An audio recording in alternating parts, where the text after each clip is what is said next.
Welcome to the opening bell of the NFL Stock Exchange podcast. I'm Trevor Sikkema. That is Connor Rogers. And this, Connor, is once again a true Mock Draft Monday. This is version 1.0 of the 2023 Mock Draft season. And with the NFL season kicking off later this week, we had to give you a first mock draft for maybe old takes exposed purposes. Maybe when we look back on this, we go, how in the world did we have this player this high or this low? But it's going to be fun. We're going to give you all 31 picks of the 2023 NFL draft because shout out Miami Dolphins. They do not have one of their selections in the first round, but they still have the San Francisco 49ers selection. So Dolphins fans, you do still get a little bit of action here in this show, but all 31 picks, we're going to give you 31 names from our big boards collectively, what we saw from the first college football weekend, everything. Connor, how are we feeling, man? We got 1 week of college football officially in the books, and we are ushering it in with the mock draft here. I'm excited. It's time to overreact to things, underreact to things. Yeah. Tell you why your team's going to be picking in the top 5, and then you're going to be furious. And we didn't even make this order. I believe it's just based mostly off the Super Bowl odds. Yeah, we're not guilty. I'm washing my hands of this. I'm washing my hands of this. If you know anything about listening to this pod, we are never guilty of any wrongdoings. We are never responsible for anything. So this is going to be fun, man. And you and I have already done top 5s for every position group. So this isn't much of, call me crazy, dude. I feel like by maybe October, November, you and I will be ready for those 2-rounders. I'm not saying we're going to do them. But we'll be ready to go. This is by far the most groundwork I've done before a season ever started to begin with. Way to sign us up for a 2-hour podcast in the middle of the season, Connor. No. Good job. It's going to be part Good job. 1 on Monday and part 2 on Tuesday. So we're taking 2. Yeah, I'm making that clear out of the gate. Okay, that was good. That was a way to hedge your bets there. Way to hedge your schedule. We already have no life this football season, Trevor. Come on. No, this college football was awesome, man. We right before we hit record, we were chatting a little bit about what each of us were doing on Saturday. I had a classic college football Saturday where I got into the office, was watching a lot of the games with a couple of the people who worked at PFF. I sat down in the seat right after 12 noon Eastern,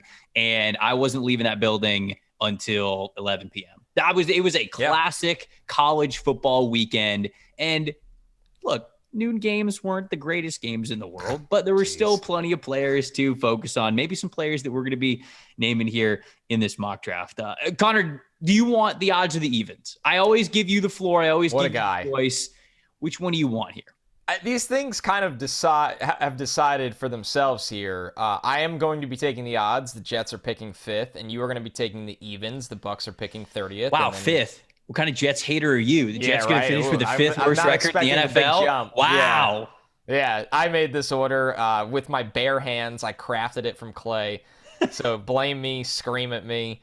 But man, yeah, you're right. It was a fun Saturday. It's that one where you wake up and you're like, oh, game day's on, and you're like, it's not really that cool out yet, but it's still nice to have college football on for a million hours. You and I were laughing that we literally just watched college football from like 12 to 12, and then we go right into video game haven in the wee hours of the night. Boom. Loading up Warzone at 11:30. That's what we're doing. Man, we are just straight living right now. It feels good. So obviously we did not make the order for this, but we will tell you guys the order as we are running through things. We're actually using PFF's mock draft simulator to go through this entire first round mock draft. You guys can do that as well. If you got a PFF membership, you head on over to pff.com. The order that is set, I believe, was set a couple weeks ago using Vegas odds for most likely and least likely to make the Super Bowl. So obviously with no games played yet, that's what we're going off of. So as you go through this mock draft, we'll also be naturally revealing where each team is picking, and we'll kind of give our say of whether or not we think there's a little too low, a little too high for each teams. But we start, Connor, with you at number 1 overall and the Atlanta Falcons. Are the Falcons the right team to pick here at number 1 overall? And then who are you going to take for them? I think it's fair to say they're right in this conversation, right? They're a roster that needs a lot of work. They are so fascinating at quarterback right now, and I'm particularly excited to pick for them maybe in this spot a couple months from now, because something you and I have talked about is we just don't know what Desmond Ridder is yet. We know what Marcus Mariota is yet. At best, he's a bridge guy. We don't know what Desmond Ridder is yet. They invested a 3rd-round pick with him where it doesn't wipe out quarterback off the board if you're picking number 1 in what looks like a good quarterback class. Will Anderson is the best player in this draft. I don't even think a quarterback is the 2nd best player. I think that's Jalen Carter, and I know Falcons fans would easily cheer for somebody like that. But Trevor, until they have one, it has to be quarterback. And for me, it's Bryce Young in this spot, right? I'm a little, I see some more projectable traits at times with Stroud. Obviously, Anthony Richardson had a massive week 1. This is a good quarterback class, honestly, but Bryce Young hasn't done anything that tells you he's not, isn't warranted of being picked here. So for the Falcons, they get the guy that is their clear-cut quarterback they'll build around for the future. He's going to be the 1.1 pick off the board. Now, you had Stroud as QB1, didn't you? I did. I believe you did, but it was close. I mean, I had Stroud QB2, and we both talked about how close that was.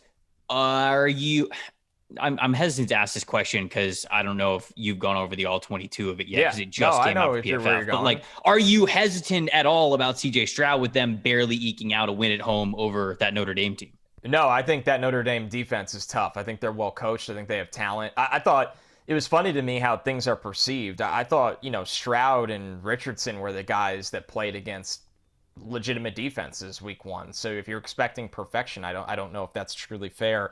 I would still have Stroud. I think I had him 3rd on my big board with Young as 4th on my big board. But a lot of this mock draft is, I'm trying to figure out how things ultimately will go, not always necessarily what I would do in that chair at all times. And, Young is fascinating because he is going to be picked apart for his size. He's small. There's no way around it. He's small. But his accuracy, his twitchiness in and out of the pocket, there's a lot of really, really nice things about his game that are going to translate. So I think when all is said and done, he has a shot to go number 1 as much as anybody in this draft. When we go to number 2 here, we've got the Houston Texans, and I'm looking at the couple of teams that are behind them. Top 5, we have the Atlanta Falcons, the Houston Texans, the Detroit Lions, the Seattle Seahawks, and then you mentioned the New York Jets at number 5. The first 4 teams could all be using quarterbacks, man. And I don't know how spicy we're going to get, but Will Anderson, we talked about how good he is. Thought he looked fantastic this early weekend against Utah State. But if the Texans are picking at number 2 overall, Davis Mills clearly isn't the guy. And they don't have another quarterback. That's a good point. That's a good point. I would love to pick Will Anderson here, but it seems kind of silly to do so because, if the Texans are picking that high, they're not going to give up on the chance to draft the franchise quarterback. I'm not too worried about CJ Stroud either. CJ Stroud's going to be my pick here for the Texans at number 2. He still had some big-time NFL throws, man. Absolutely. And if you remember last year as well, it took him a little bit to get his feet warm during the season, and he was starting off with some really tough competition. Remember, Ohio State played Minnesota last year, then they played Oregon, 2 big games. They ended up dropping the Oregon game, but CJ Stroud was kind of go through an injury a little bit, so he looked a lot better when he was fully healthy in that latter half of the season. I would say even for most of the season, it's about 70% after that start. Notre Dame, you mentioned it, whether it was in Columbus or not, that's a tough team. That's a well-coached team, an inspired team that was clearly playing really hard for their new head coach in Marcus Freeman. So maybe Ohio State got a little too ahead of their skis. Maybe they were like, yeah, we're number 2 in the nation. Everybody's got us as a number 2 team. And then Notre Dame came in and gave them a little bit more of a fight than they thought. But they pull it out in the end, and they pulled it out in the end with CJ Stroud's arm. And I think that that's kind of what matters most. So I don't really have too much hesitation here, but if the Texans are picking number 2 overall, I think they're picking quarterback. So I got to go with Stroud here at number 2. Yeah, I don't think anybody can, can deny that selection. When you look at just everything he has in the toolbox, and when you do the full sample size of what he's done, not just the week 1 reaction, you're not going to just wipe him down the board. That's just insane. And it just goes back to everybody really evaluates things in a vacuum so much when the college football season starts, rather than what you're really going to do for the draft is the full sample size. And once again, Stroud was the guy that had a legitimate matchup to start things off. And you're right, Trevor. There was plenty of really good moments in that game for him as well. And the Texans, I would have loved Will Anderson to go there, but you're right. How long can you just, go down this road of picking early and not taking a guy that a lot of people project as a high-end starter? And that's where I go for the Lions here. If the Lions are picking at 3, which they are in this mock draft, the timeline of Jared Goff's money starts to make sense in this draft in 2023. They can move on if they need to. It's not all guaranteed. They can free up some money. They really couldn't do that this offseason, and it really wasn't the quarterback class to take that kind of risk. Now, we had Bryce Young and CJ Stroud come off the board 1 and 2. There is a gap at the moment of quarterbacks. So, and let's not forget the Lions also pick again in this first round at 27. Yeah. This is tricky to me. I'm not going to do the super overreaction week one thing and bump Anthony Richardson all the way to here as much as he'd be the next guy, right? He'd be the next guy. And listen, I thought I was as high on him this summer as anyone, and I had him 41.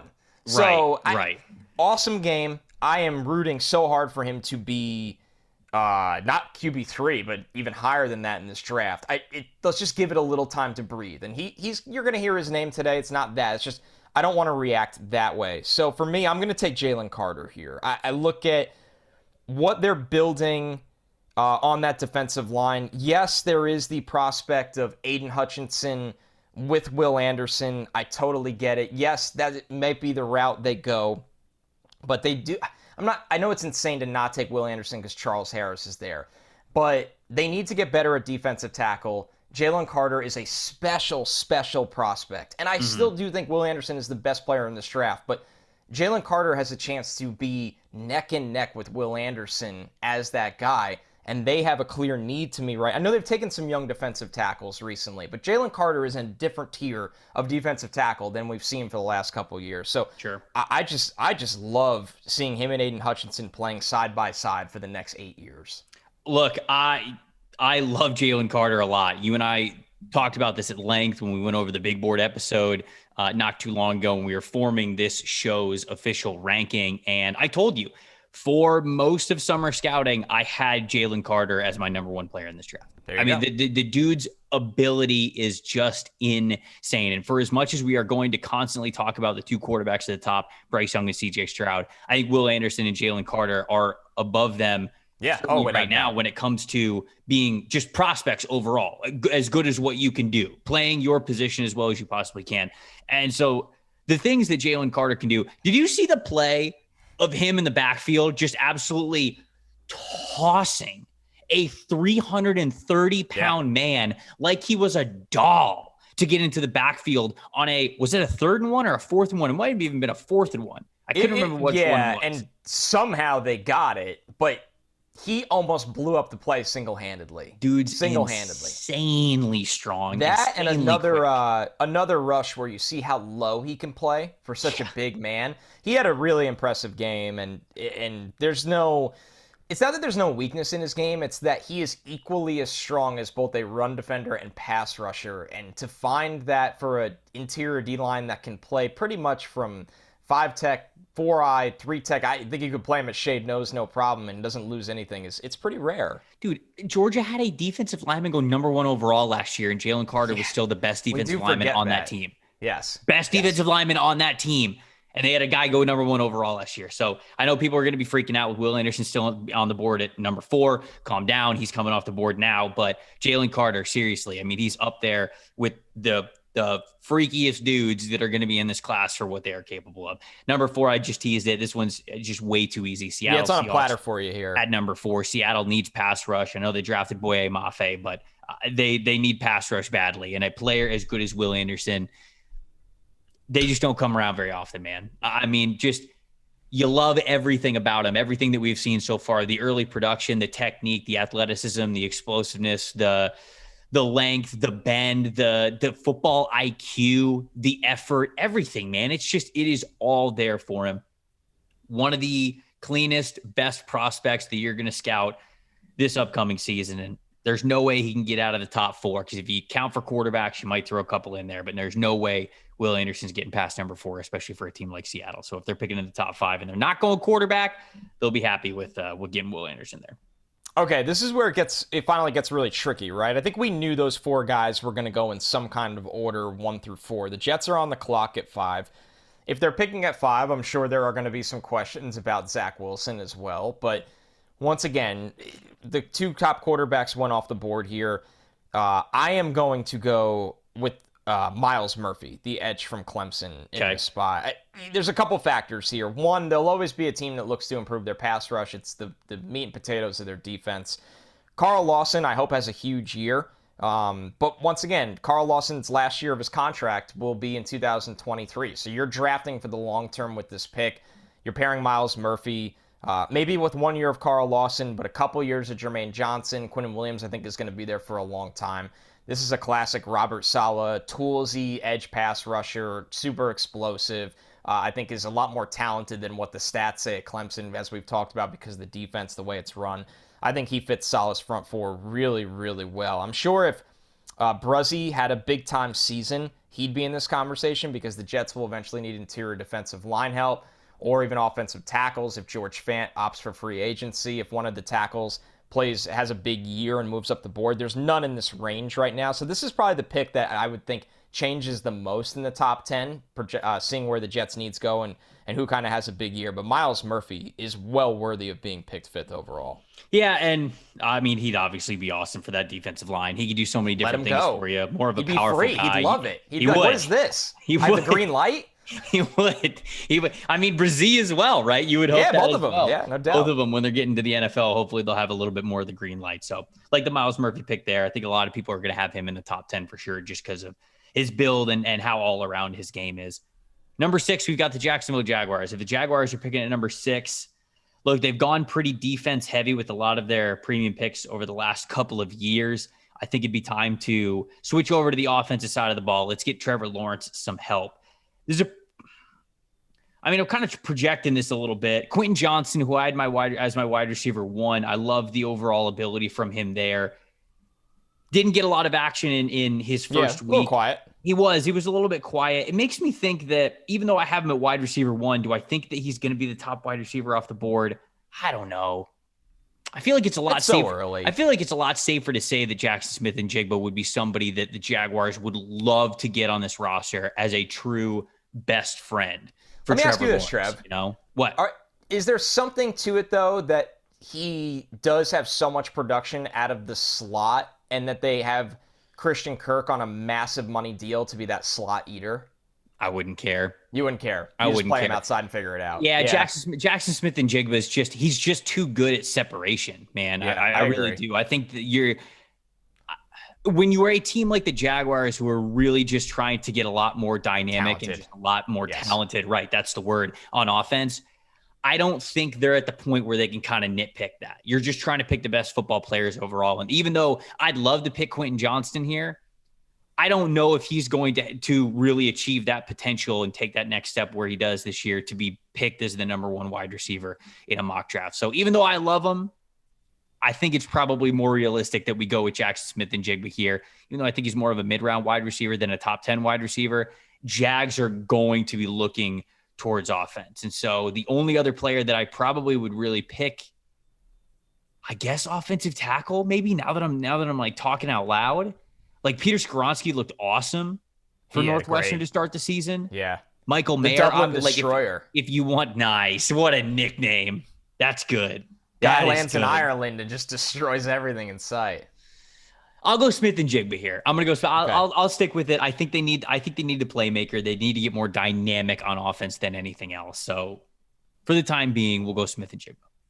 All right, that puts the Panthers on the clock, 7th overall. This is pretty tough, right? I mean, they're a team that took Ike Ekwonu with the top 10 pick last year. They feel like they got their offensive line solidified. We're going to learn a lot about them. More so solidified, at least. They hope. Yeah, we hope. We're going to learn a lot about them this year with how the Baker Mayfield project goes. If he has a big year, he's probably going to be there to stay. And we know there's a lot of weapons around him in that offense. So the Panthers are one of those funny teams that, sure, they're not viewed as a good team in the NFL. But when you look at their roster, there's not all these needs that scream out to you like, my God, they're awful here, they're awful here. So they're hopeful, right? I mean, like they are hopeful. You look at the Panthers, terrible roster. I was on a radio show that's based out in the Carolina area last week. They were kind of asking me about the Panthers and like what I thought about the season upcoming. When I think about the roster, I don't hate it. No, not at all.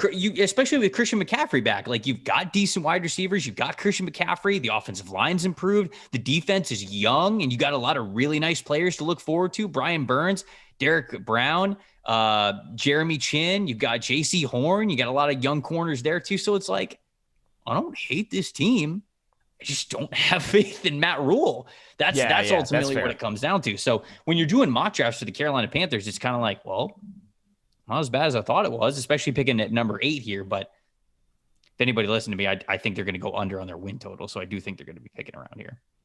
So I've bounced around a lot of thoughts on this pick. And I know people will think it's crazy to take a guy that will probably have to play guard for them the way their offensive line is set up. But I'm going to take the Dublin Destroyer here. Oh, you son of a gun. Yeah, sorry, Bears, no shot there. What are you doing? Yeah, and wow, you would have kept him in the Chicago area. You had the whole plan for him, but I'm going to snipe you as payback for the 8 million times you sniped me this summer on every exercise we did. So okay, that's fair. Skoronski to the Panthers, because my take on him is if Icky works out at tackle, then great. Skoronski, to me, I really think has guard flexibility, center flexibility when you look at his recruiting background.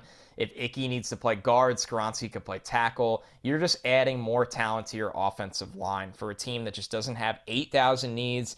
There wasn't a pass rusher I wanted to take here. I need to see it from Bruzzy before I considered him the pick. I like their wide receivers. Skoronski, to me, is a really, really nice fit there to become a tougher team. Sorry, Trev. I talked a lot to buy you more time. That's tough, brother. It's tough. I mean, the Bears need a lot of shit. You can They figure do it need out. a lot. They do need a lot, but you just took the biggest. You took the guy that they needed the most. All right. Yeah, I know. Okay. Bears are up at number 8. We got Brian Brzee still on the board. Wide receiver options. We got Keyshawn Butte. We got Quentin Johnston. I like a Keely Ringo selection. I don't hate that. They have Jalen Johnson, but am I forgetting somebody else at corner? Yeah, they just drafted Kyler. Okay, they just drafted Kyler Gordon. Yeah, they've invested a lot into that secondary. They do. They got Jaquan Brisker. They have Eddie Jackson, who I still like. Pass rusher intrigues me.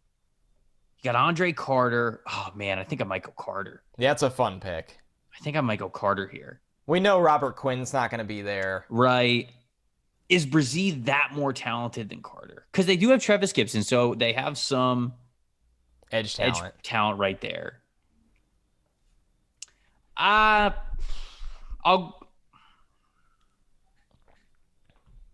no, he's stuck, folks. Trevor, it's our first mock draft. It's not going to make or break your reputation. I know, but I take these are still like I do too. The reason why they're fun is because in a pretzel right now. You put yourself in them situations, right? That's what makes them fun. That's what makes all these things fun. Let me see the wide receiver room. Equiminius St. Brown, Darnell Mooney, Byron Pringle. Oh boy. Yeah, it's a thriller. All right, Quentin Johnston it is. That was easy. We're taking Quentin Johnston. I mean, I don't blame you. Get Justin Fields some help and a big-bodied wide receiver. Wait. Or would you cape for Broderick Jones? I mean, I personally Do you think that he'd be worth it? Yes. This high? You think so? Absolutely. He's awesome. They need offensive line, man. Overall player. They need offensive line. Okay, I'm going to go with Broderick. I'm going to go with Broderick Jones. I'm going to go with Broderick. I'm going to do this. Like it. They have to pick offensive line. They have to pick offensive line. That's what I think, at least at this point. You're up. I got out of it. You did. You fought through it. All right, the Giants are on the clock at 9. Oh, man, the Giants. Even Joe Shane. Did you see that presser? He kind of did like a it is what it is thing. Like, no, I didn't see this. He basically, I forget the exact quote, but he was honest that like the roster is not his fault in a sense because of how bad Dave Gettleman was, that he was like, you know, we're working with what we can. And you know what? He's right. I know a lot of people were like, I don't know if you should say this. And I'm like, yeah, I don't know either. But like, you know what? The guy inherited a mess. Kenny Golladay could barely move out there. Kadarius Toney practices like once every 8 weeks. I mean, the guy inherited a total mess, and he's trying to make the most of it. So the Giants here, the Giants are so easy here for a team that has a lot of needs and could even be in the quarterback conversation. The Giants hired Wink Martindale. They had to cut James Bradbury. They need corners for that defense. They liked Sauce Gardner and Derek Stingley. They didn't get them because the Jets and Texans took them before they had a shot to. It's got to be Keely Ringo here for me. I could sit here and sell you Antonio Johnson, Garrett Williams, Cam Smith, on and on and on. But I'll take Keely Ringo, the most talented one for the Giants that are going to play a lot of man coverage. They're going to bring a lot of pressure. You know what? If you're committing to that system with Wink, you need the dogs to go do it. and they weren't able to get that because you can't get everything in 1 year. But next year, they got to be thinking premium on cornerback. So Ringo's the pick. Yeah, I think this is a good pick for them. It was a situation where the Bradbury storyline, it was like, how are you moving on from this player? Because I remember when we were doing our guest mock draft series, right? And that was around the time when people were like, yeah, James Bradbury's probably out. I'm like, what do you mean James Bradbury's probably out? They need James Bradbury. How are they gonna be able to move on from him and be able to play that kind of defense that they want? They had no choice. No, I know. No, I know you're right though. It's like it stinks. That's kind of what Joe Shane was hinting at. Like right. Here we are. So I think I think the corner's the right play. All things considered, I think corner's the right play for the New York Giants there. Washington football team. Oh, they're Washington Commanders now. I'm just kidding. They could also go corner here. I was eyeing Keely Ringo. We've got Brian Brzee still on the board. Keishon Butte, I think, is sort of along the same lines of the receivers that they already have. If Butte has an unbelievable year, obviously he could be in consideration for them if they're picking this high. Antonio Johnson, okay, this is a decent selection for Washington because they have Cam Curl, they have a decent secondary.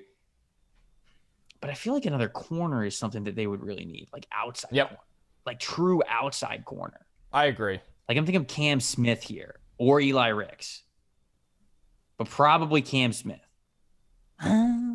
Either one. I don't hate it. I'll tell you right now, and justifiably so, the Q's fans are so fired up from that Garrett Williams interception.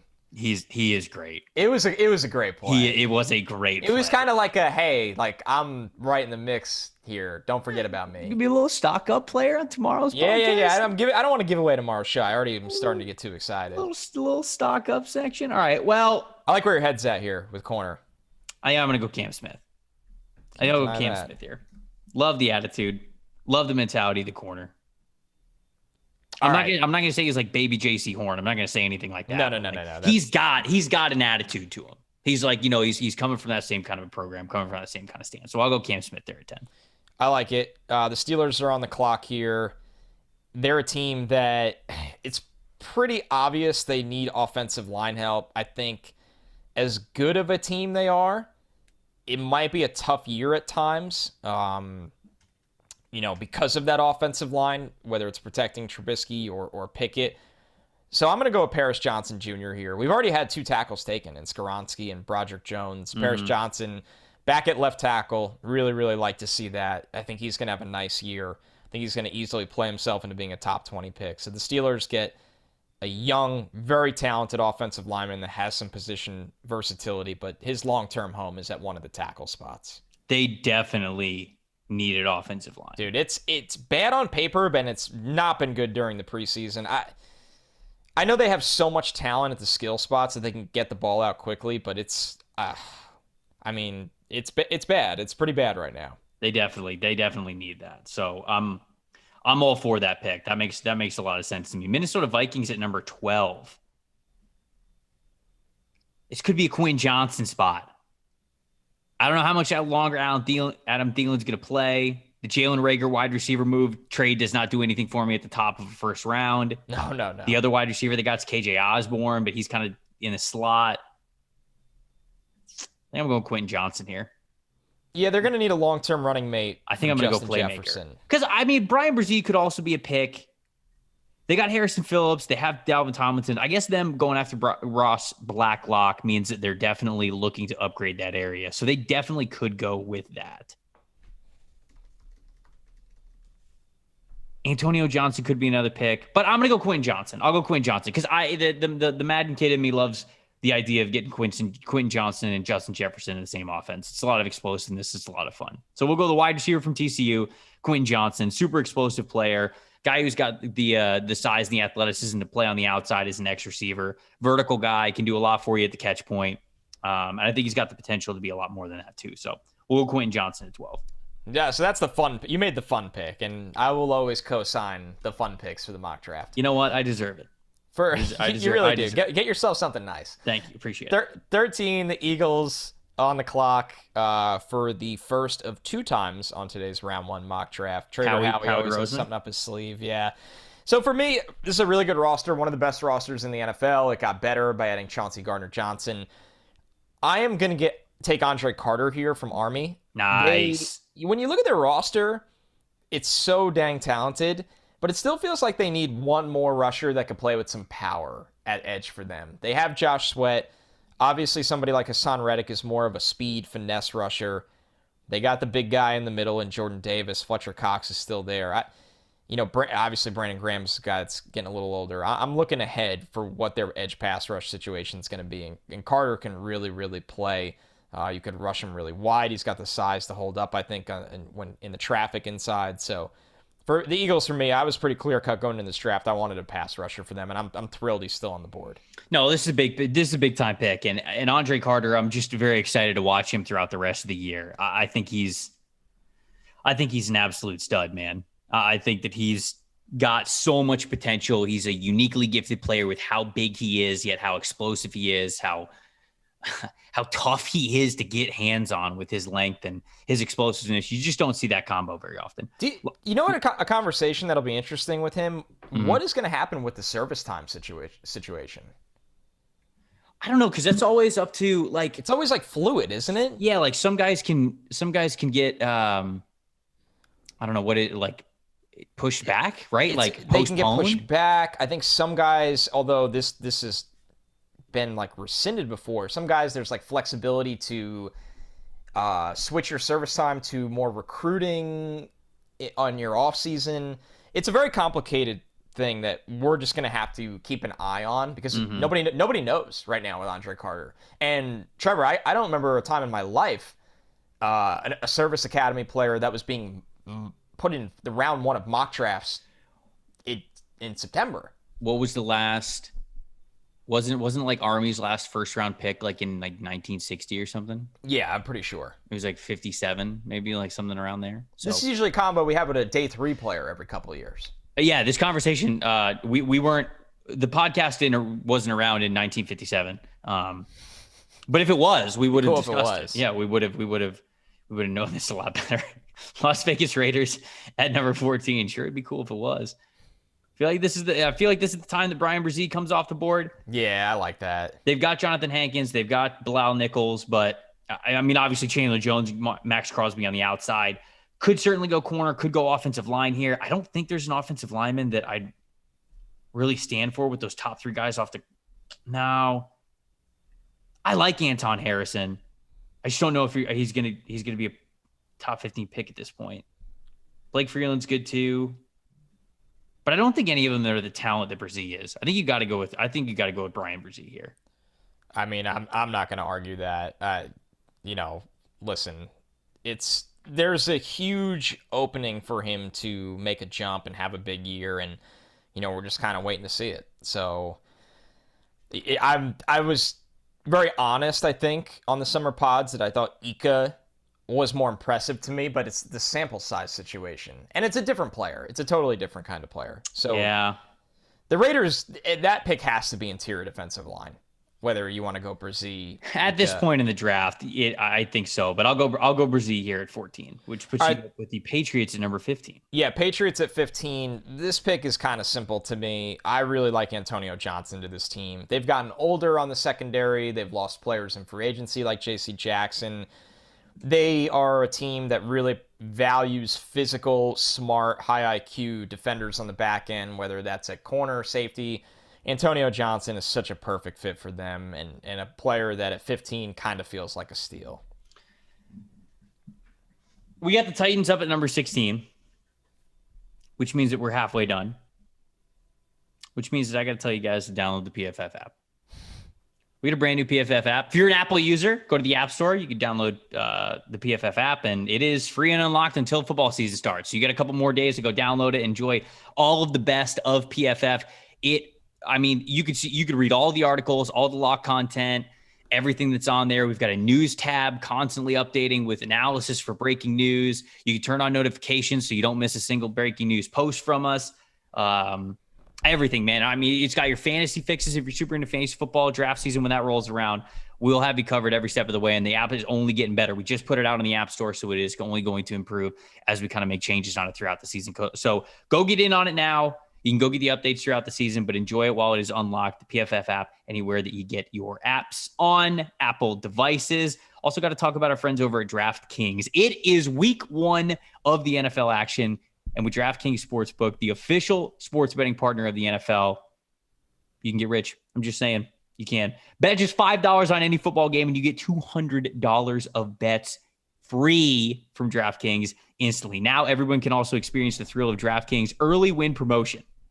You get up 7 points, you win. That's what it is. Bet on any team in the NFL of your choice, and if your team leads by 7 or more points at any point in the game, you get paid instantly, even if your team loses. DraftKings is safe, secure, and reliable. Best of all, you can deposit and withdraw cash whenever you want. Download the DraftKings Sportsbook app. Now, use the promo code PFF to get $200 free once you place that $5 bet on any game. That's PFF only at DraftKings Sportsbook. 21 and older in most eligible states, but age varies by jurisdiction. Eligibility restrictions apply. See DraftKings.com/sportsbook for terms and resources. Gambling problem? Call 1-800-GAMBLER. In Tennessee, call or text the Tennessee Red Line at 1-800-889-9789. In New York, call 877-8-HOPE-NY. That is 877-8-HOPE-NY. 1 per new customer, $5 minimum deposit, $200 issued in 825 free bets. So it actually allows you to play a little bit longer. Save it from yourself a little bit there.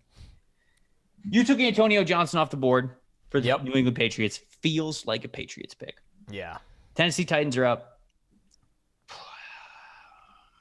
Kayshon Boutte still on the board. So is Michael Mayer, though. Very interesting, isn't it? Fascinating, some would say. I'm going to go Michael Mayer. Damn. I'm going to go Michael Mayer. I like Michael Mayer as a prospect more than I like Kayshon Boutte. So yeah, for the Texans, that was probably where I was thinking. Get wrecked. I got wrecked. I deserved that pretty badly. But it's okay. There's always other picks to be made, especially for a roster that, has some work to do, undoubtedly. They're a team that... Wait. You have the Texans right now? Did I lose my spot?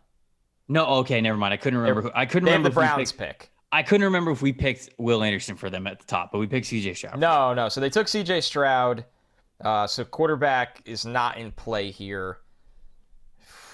The talent has started to flip a little bit. You could start to see the tiers get a little bit lower. They invested a lot of key picks into their secondary last year with Stingley and Jalen Petrie. The offensive line with Kenyon Green should get better. Wide receiver could be in play here, but I don't know if this is a front office that's going to invest a first-rounder there yet. So I'm going to beef up the middle of the defense and go with Siaki Ika. Siaki Ika and Roy Lopez. It's your boy. Wreaking havoc. My two faves. Verify Roy Lopez. Yeah, the Texans, they have a lot of that New England identity of being the toughest team in the trenches, and Ika that's what he brings to the table. My poor Albany Great Danes got swallowed by Baylor, by the way. They lost 69-10. They did block an extra point. Gosh. They did block an extra point to keep them to 69 points. Nice. But yeah, so Ika obviously in the middle of that. Philadelphia Eagles are back up at number 18. Why is Albany playing Baylor? Week 1. Money. That's why. Yeah. They're trying to build a facility. They still call me for money. They're trying to fix the plumbing, dude. Yeah. Somebody clogged the toilet 2 years ago, and they haven't had the money to unclog it yet. They got to get smacked by Baylor. There's a lot more problems there than that, but yeah. We have the Philadelphia Eagles back on the clock here at number 18. You picked Andre Carter, the edge rusher from Army, at number 13 for the Eagles. They've been making a lot of additions to the defense, but I'm going to keep it going here. Weakest level of the Eagles defense for the last couple of years has been what, Connor? Linebacker. Middle of the field, always. Damn good one that's available. Not necessarily a true one that's like a classic middle linebacker, but Trenton Simpson can do it all for you. Such a space eater, such a unique player. Very gifted with how athletic he is, being able to roam that middle of the field area. So I'm going to go with Trenton Simpson here, which gives the Eagles a hell of a 1-2 defensive addition combination of Trenton Simpson and Andre Carter. That's pretty awesome, that pick. I mean, when you look at what Simpson can do, it's kind of a limitless player. He's somebody that can run and cover, can really be used like a Fred Warner kind of player. That's just how talented he is, and that's super, super exciting. All right, the Ravens are on the clock at 19. They're interesting to me because as good as they are, they need help at wide receiver. we got to see what Ronnie Stanley can bring to the table this year. They might need help on the offensive line. They probably are going to need another corner down the stretch. I like what's on the board right now at both corner and wide receiver. I got to go with Kayshon Boutte here, though. I just... How long can you just kind of say, hey, Lamar, like, you're going to be the most explosive player all the time on our offense that we need to rely on? And I have high hopes for Rashad Bateman. I think Rashad Bateman slander. Yeah, but let's be real. Rashad Bateman is not the type of jetpack player that Boutte is. Wow, slander? Yeah, so caught astray. It is what it is. Congrats, Ravens fans. You got a player that's typically mocked in the top 10 to 15 picks of every draft. You get him at 19. This dude can just absolutely fly and would bring a different dimension to their offense and really open up their ground game with the kind of vertical threat he could be as well. I like it. I was obviously poking fun at you a little bit there, but they need more wide receiver weapons, especially with losing Marquise Brown. For as much as they like Isaiah Likely, and they're going to get Isaiah Likely in that game. They just dumped him. Let's be clear. They didn't lose him. They traded him to the team that's on the clock. Yeah. But, I mean, they got a first-round pick out of it. They did, but when you trade from a place, and listen, I'm a big of Baltimore supporter as you'll find for a non-Ravens fan, but you traded from a place that's now weakness, and you didn't really do anything about it. It's like, well, you didn't really lose him. You kind of created this own problem. That's fair. Arizona Cardinals are on at number 20. Well, I mean, they solve it there because they get Kayshon Boutte, so it all works out. That works out great. And their other two picks were Tyler Linderbaum and Kyle Hamilton. So not bad. They got Travis Jones for like a third. Oh, gee. Insanity. We can't let the Ravens keep getting away with this. Isaiah Likely was like a 5th-round pick. We can't do it. We can't do it. You've got to stop. The league collectively has to organize their thoughts here to be able to stop the Baltimore Ravens. And then they feed the Jets to them week 1. Don't you just love it? It's like, it never ends. It never ends.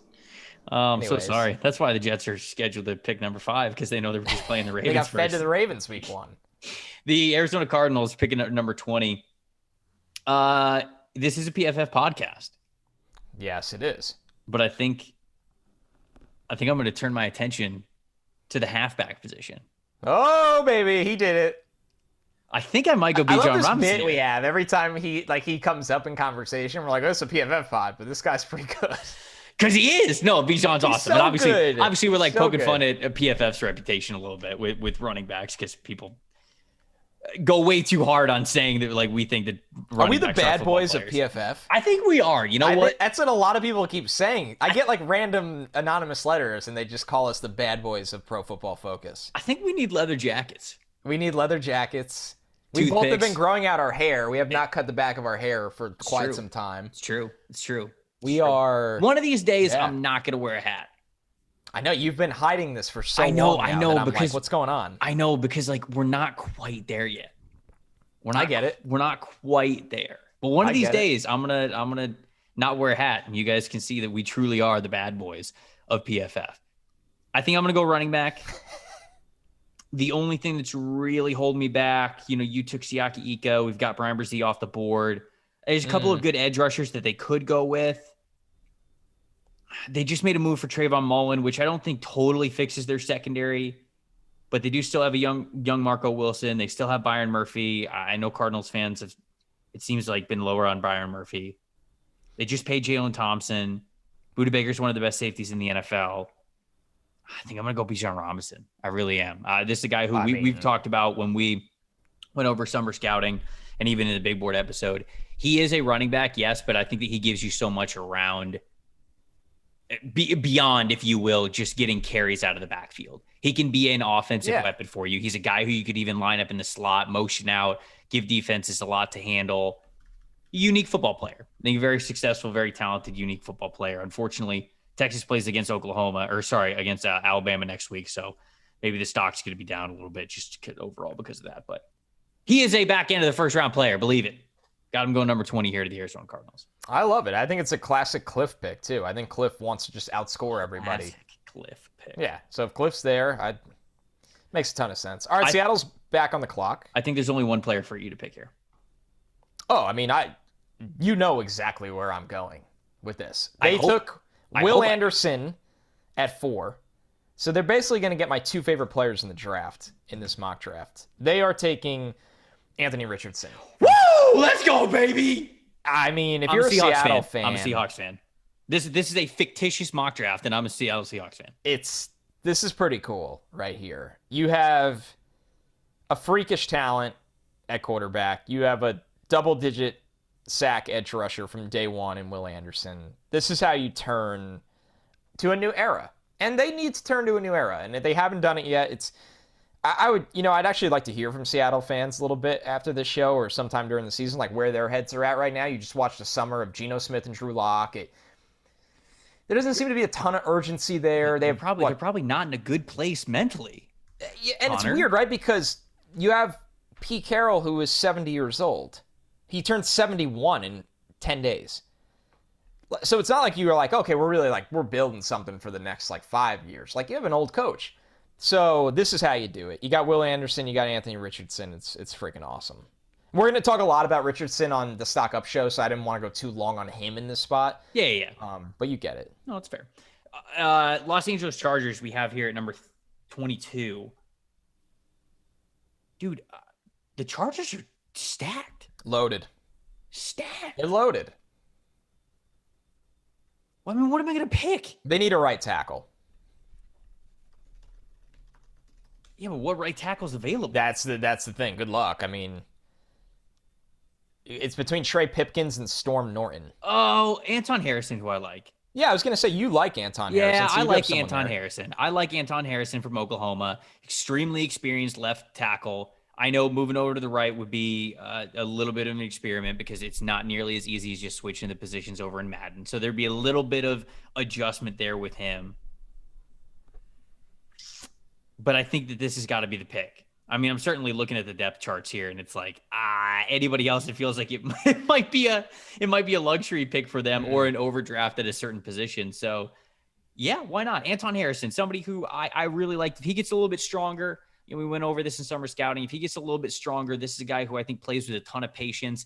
I felt like he showed the early stages of Charles Cross, where Charles Cross really took that leap that final year to where he just understood, and it feels like nothing rattled him in pass protection. I feel like I have seen that from Anton Harrison, where he just doesn't feel rattled, even in those times where guys might get under his arms a little bit, be able to forklift him, be able to move him a little bit. It feels like he just fights, stays in control, is able to anchor at some point. You just want to see him be a little bit stronger, more dense at that point of attack, so he's not giving up that kind of a ground. But I felt like he had good athleticism for a player of his size, got a lot of experience as an offensive tackle. So yeah, let's go offensive tackle here. Draft the big positions that you can get a lot of value on. Anton Harrison, the offensive tackle from Oklahoma, going 22 to the Los Angeles Chargers.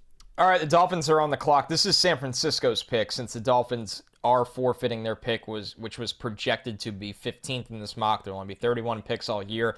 Get used to it, folks. The Dolphins, they have a lot of talent at wide receiver. We're going to see what Tua can do this year. They think they started to figure out this backfield, and Bijan Robinson's off the board anyway. Kind of an interesting team here. This is a pretty good defense. I still think even having Xavier Howard locked up, who's one of the best corners, at times the best corner in the NFL, I still think they need another corner, Trevor. They put a lot of pressure on their corners. They've been banged up with the position, specifically Byron Jones. Igbenogany has not turned into what they were hoping for in that spot. So I'm going to go with Garrett Williams here. I'm going to take the Syracuse corner, who just had a hell of a play. I might have taken him next. Yeah, Garrett Williams comes off the board as Miami gets their number 2 corner. Snipies.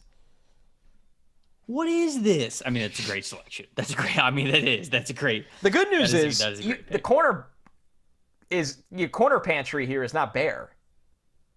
Oh, never mind. I wouldn't have taken Garrett Williams. Oh, now he wouldn't have No. Yeah. You can have him. You can have him. Yeah. You'll allow it. You can have him now. I don't need him. I'm going to go quarterback here for the Indianapolis Colts. Right? Because, I mean, you got Matt Ryan. How much longer is Matt Ryan there? Sam Ehlinger, okay, hero of the preseason. Nick Foles, who might live forever. Not sure yet. Jury's still out. But I'm going to go Will Levis. Here. Levis is still on the board. And I think this is, look, if we're being realistic about it, especially as it stands here today, 1 week after college football season has begun, this is a lot closer to the reality of like where you would be okay and comfortable with taking Will Levis than us saying, because, we mentioned it at the very top. There were 4 teams picking in the top 4 that all desperately would want to pick a quarterback. But if we would have gone Bryce Young, CJ Stroud, Anthony Richardson, Will Levis, it's like, okay, it's a little much at this point. I was watching a little bit of Will Levis the other day in week 1, and like, I love Levis's arm talent, but still there were moments that scared me a little bit with where he was going with the football and where that accuracy was going. But he's a bit of a wild card. I think he is a great talent. I think he's a great gunslinger. I think a lot of really great football is ahead of him. I think this would be a perfect situation if he could go to a team like Indianapolis somewhere at the back end of the first round. So obviously a lot's going to change between now and the end of April. But for now, I like this spot. Will Levis to the Indianapolis Colts at 24. All right, the Cowboys are on the clock at 25. They're fascinating to me. They still use another wide receiver, but it's not, red alert yet, where I'm going to take Jordan Addison here. There's a couple ways you can go on defense, but ultimately I'm going to keep stacking the deck on offensive line for this team, Trevor. They're hit with offensive line injuries every single year. I know they just took Tyler Smith. He was going to start at guard. Now he's going to play tackle. I'm going to go with Cooper Beebe here, a guy with tackle guard flexibility. The Cowboys just need to get younger on this offensive line. They've started that process already. I think they've done a good job of that process already. But Cooper Beebe's somebody that's, moves really well, has played at a super high level for Kansas State, blocking in that run scheme. And I think for Dallas, when you're picking this late in the draft, I have no problem taking this kind of player and trying to hit for floor rather than swing for ceiling at such an important spot to protect Dak. Cooper Beebe is a damn solid offensive lineman, man. And look, for where they are with injuries, they definitely need players that can be versatile. And getting him the year after you take a first-round selection on Tyler Smith, I know that that's a lot of investing in the offensive line, but look, it's who they are. Offensive line is really important. You got to stay good on the offensive line, especially when you have your franchise quarterback back there. You got to protect him. You can't afford to risk it and take years off.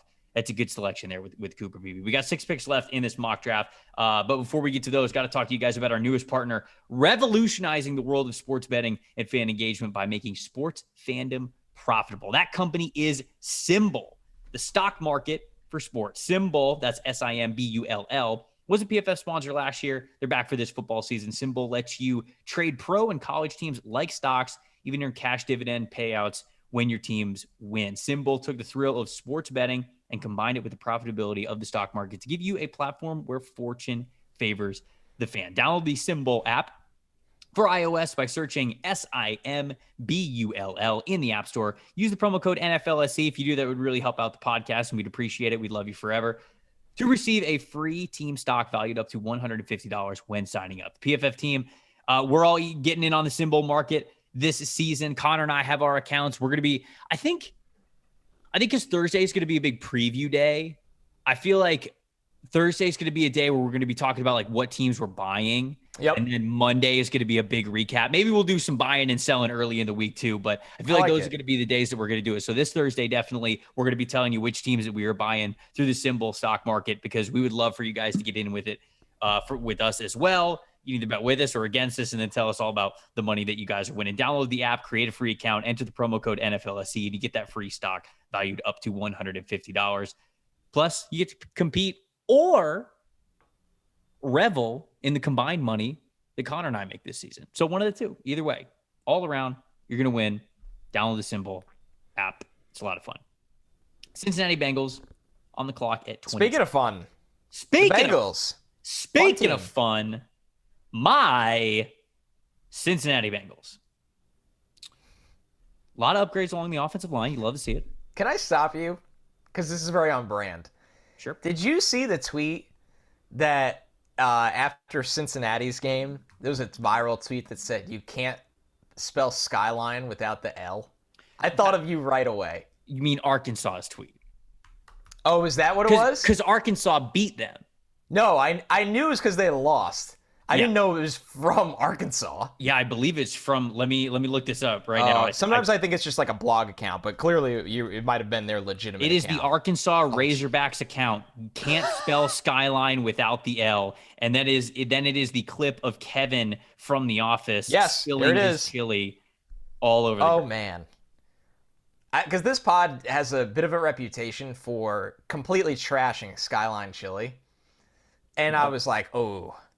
I'm not gonna put that one into the atmosphere in the moment.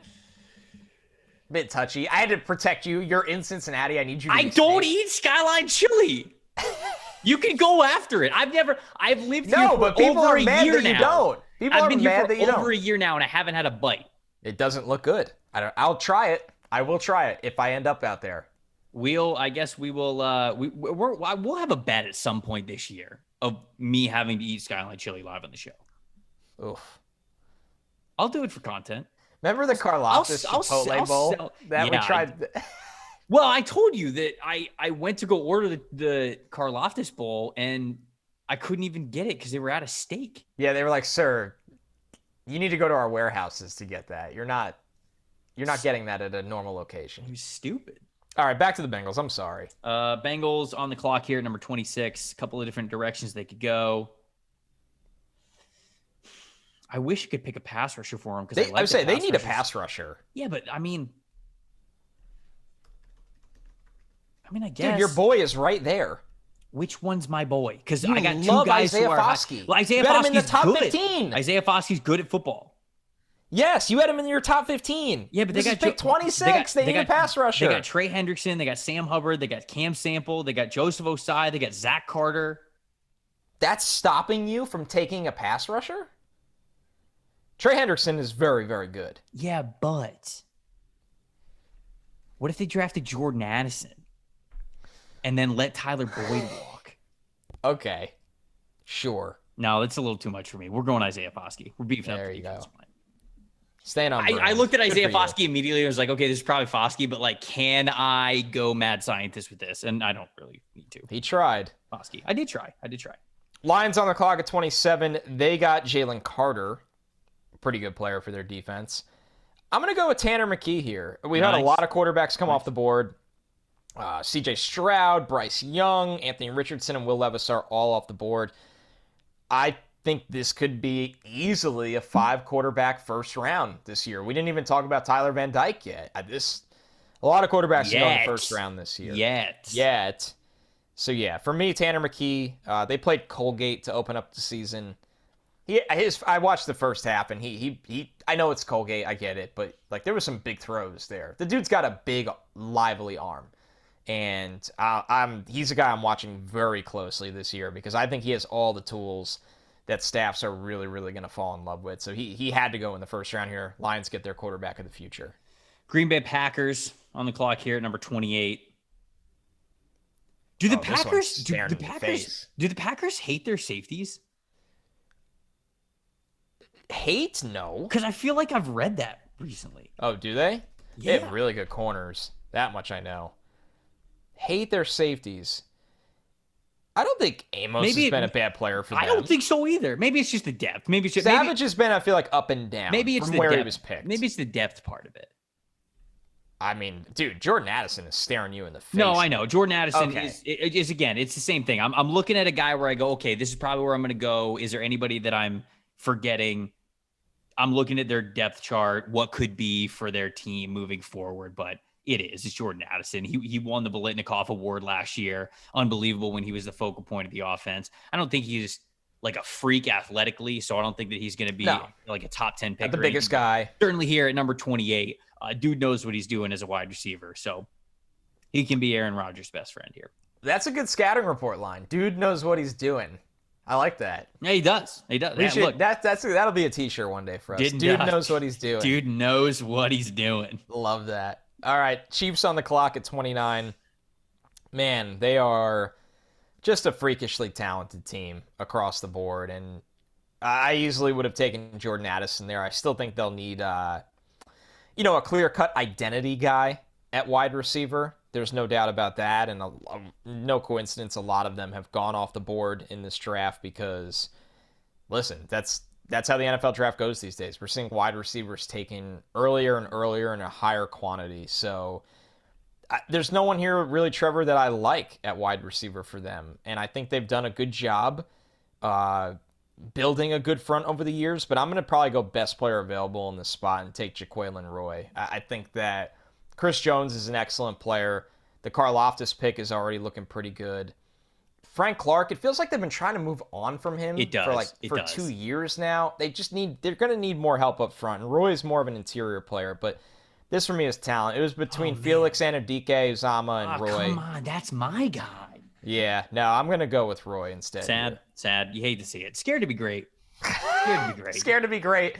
They've already won a Super Bowl with Patrick Mahomes. He's like 25. No, scared to be great. They are. They're terrified. They're terrified to be great. The Bucs are up at number 30. That's why I was picking for the evens. Connor was picking for the odds for the New York Jets.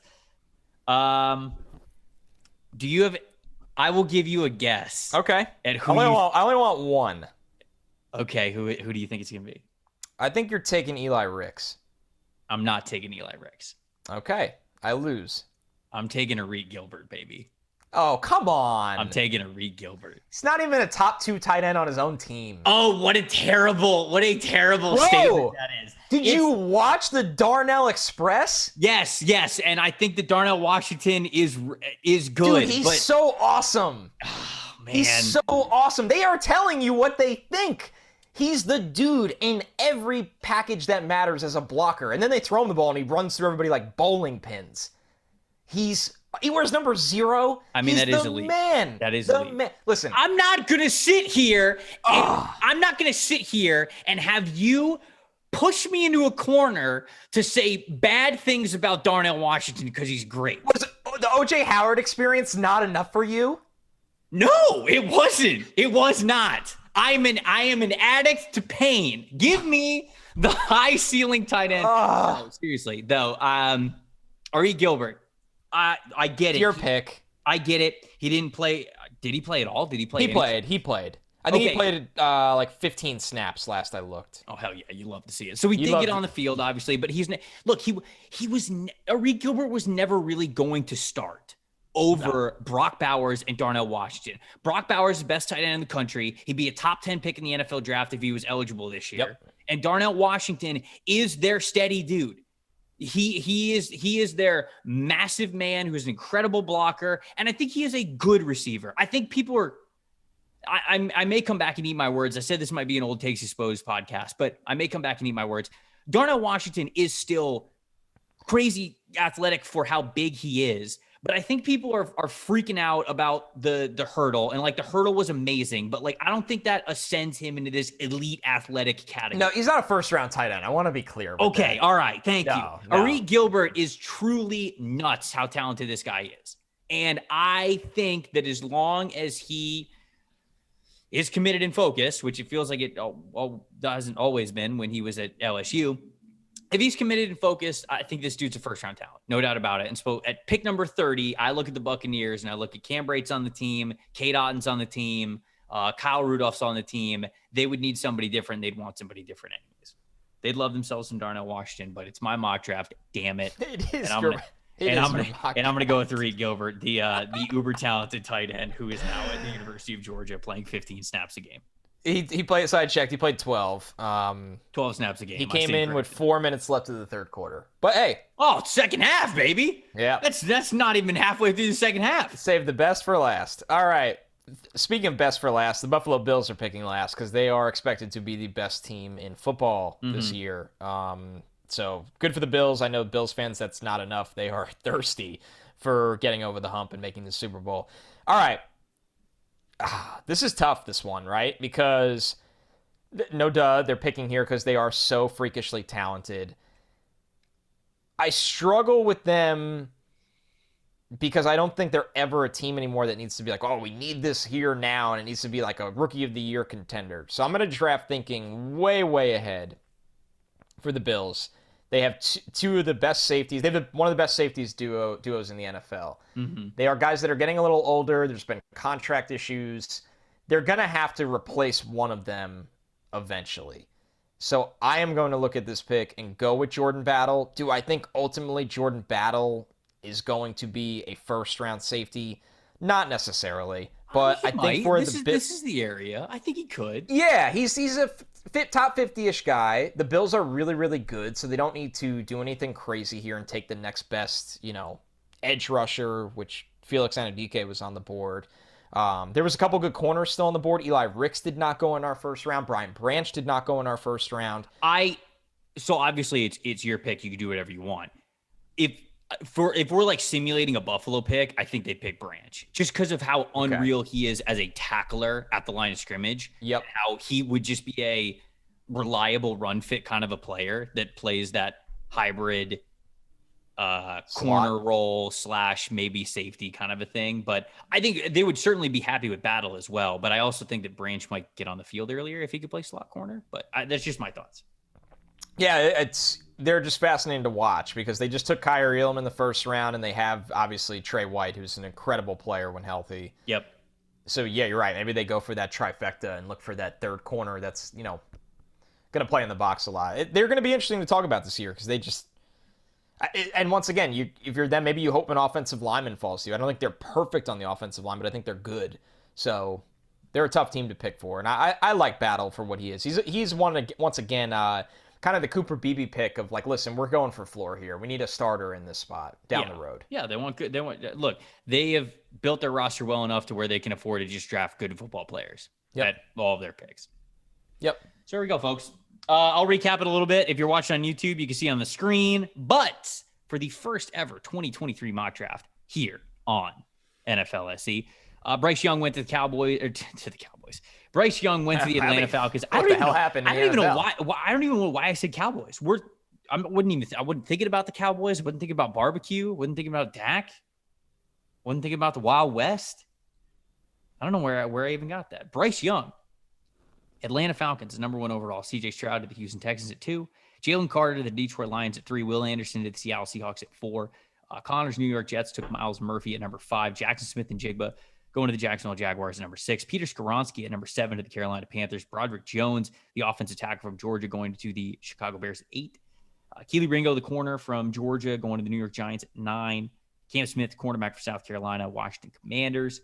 Paris Johnson, the offensive tackle from Ohio State, going to the Steelers at 11. Quentin Johnston, wide receiver from TCU, going to the Minnesota Vikings at 12. Philadelphia Eagles at 13 went Andre Carter, the edge rusher from Army. 14, Las Vegas Raiders took Brian Brzee, the defensive lineman from Clemson. 15, New England Patriots, Antonio Johnson, the versatile safety slot player from Texas A&M. 16, Michael Mayer, tight end from Notre Dame, going to the Tennessee Titans.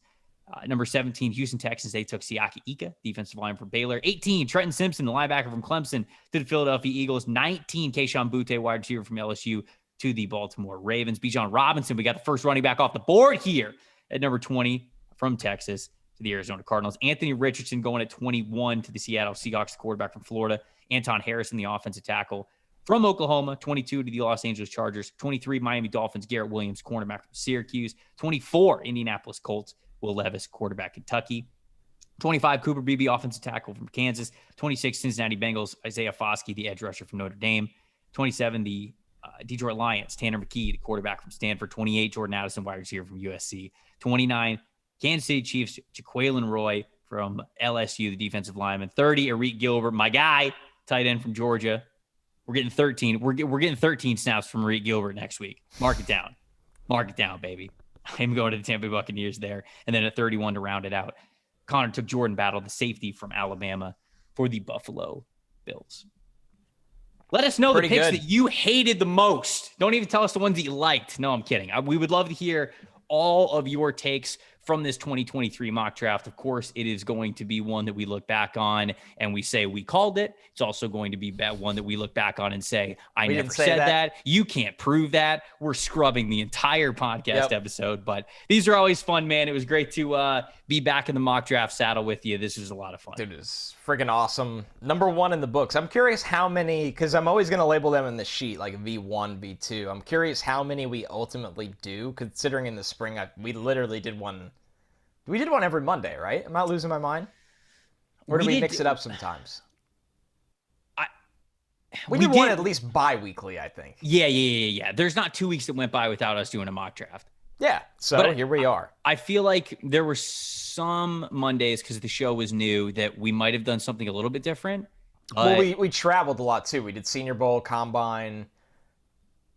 So we did a lot of reaction shows to that. We're going to do a lot of mock drafts. What are we going to do? What's your guess here? 30? You 30? Without doing any calculating at all, I'll say we get 23 done. Okay. That's a lot of mock drafts on one show. That is a lot. Because you also write them. I do a handful from Bleacher Report. I know. Like, that's a lot of mock drafting for two strapping 6'5", 240-pound lads. Yeah, of course, which we are, of course. Yeah. And if you say that we're not, then simply you then cannot you're just prove wrong. it. You can't prove it. You truly can't prove it. Camera takes off a lot of the athleticism, as you guys know. So, no, I appreciate you guys listening to the podcast. We are officially at 3 shows a week, which means we are giving you all the content that you could ever want about the NFL and the NFL draft here early on as the season is beginning. Tomorrow, we've got 1 full week of college football in the books, technically 2 weeks because we're combining week 0, but we got a lot of college football to go over, which means we already have our stock up, stock down, our first one of the year, which we are going to be doing tomorrow. We're going to give you the full scope of the scouting stock market. A lot of guys that have already moved up and down the big board, some guys that are primed to have some really big years that really got off on the right foot. Very excited to talk about all of those. We will see you guys tomorrow. I'm Trevor. That's Connor. Thank you for listening to the NFL Stock Exchange podcast.